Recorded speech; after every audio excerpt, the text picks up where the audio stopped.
সিঁড়ি রুমের পিলার উঠবে, তার জন্য বালু সিমেন্ট মিক্সার করা হচ্ছে। আপনি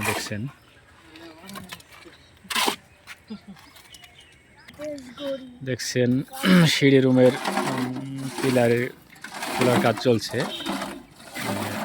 মশলা ঢালছে। তো আপনারা অনেকেই বিভ্রান্তির মধ্যে পড়ে যান যে সিঁড়ি রুমের পিলারগুলো কত ফিট উঠাইতে হবে। হ্যাঁ, এটা উঠানো হয়ে গেছে। আমার ভিডিওটি আপনারা দেখুন। সিঁড়ি রুমের এই সাইডের পিলারগুলো এগুলো 4.5 ফিট উঠাবেন। দুইটা 4.5 ফিট উঠবে।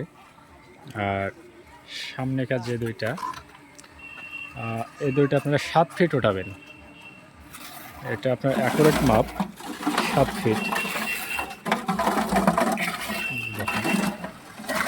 ঢালাই চলছে।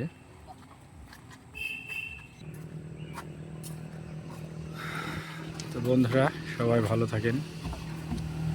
সবাইকে অনেক অনেক ধন্যবাদ।